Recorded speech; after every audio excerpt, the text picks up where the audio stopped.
मोहन नाम का व्यक्ति अपने 25 वर्ष के बेटे रवि के साथ ट्रेन पर चढ़ा। बेटे रवि ने अपने पिता से जिद करते हुए कहा कि उसे ट्रेन की विंडो सीट पर ही बैठना है। वह बच्चों की तरह जिद करने लगा।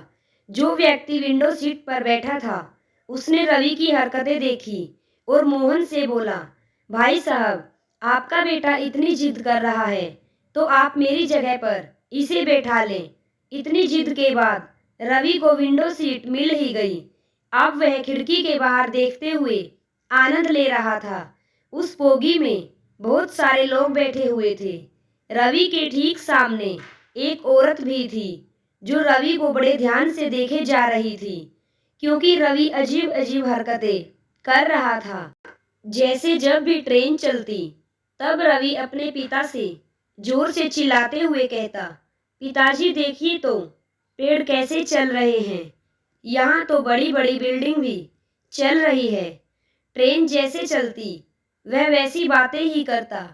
महिला ने सोचा कि रवि की मानसिक स्थिति ठीक नहीं है, लेकिन वह उसके पिता को इस बारे में कैसे बात करती।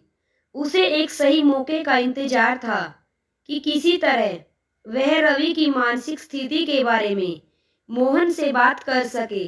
तभी जब एक बार ट्रेन स्टेशन पर रुकी, उस औरत ने टिफिन का डिब्बा निकाला और रवि और मोहन को कुछ मिठाइयाँ ऑफर की। बातों बातों में उस औरत ने मोहन से कहा कि आप अपने बेटे को किसी अच्छे डॉक्टर के पास लेकर क्यों नहीं जाते। इसकी मानसिक स्थिति ठीक नहीं लगती। मैं एक अच्छे डॉक्टर को जानती हूँ।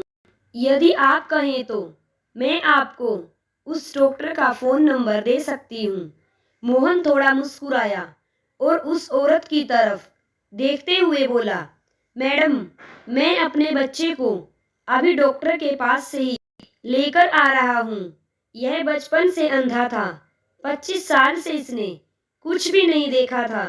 आज इसे नई आंखें मिली हैं। ये दुनिया इसके लिए एकदम नहीं है, इसीलिए ये सब कुछ अपनी नज़रों के सामने नया पाकर अजीब अजीब बातें कर रहा है। महिला मोहन की बातें सुनकर बहुत पछताने लगी। दोस्तों, कई बार हम बिना किसी के बारे में जाने कुछ भी जज करने लगते हैं। बिना कुछ जाने किसी के बारे में कुछ भी कमेंट कर देते हैं। इस कहानी से हमें एक बड़ी सीख मिलती है कि हमें कभी भी किसी को जज नहीं करना चाहिए। किसी व्यक्ति के बारे में पूरी जानकारी के अभाव में कुछ भी गलत कमेंट करना आपकी सबसे बड़ी गलती साबित हो सकती है। हर इंसान के पीछे कोई ना कोई कहानी होती है, इसीलिए दूसरों को जज करना बंद करें।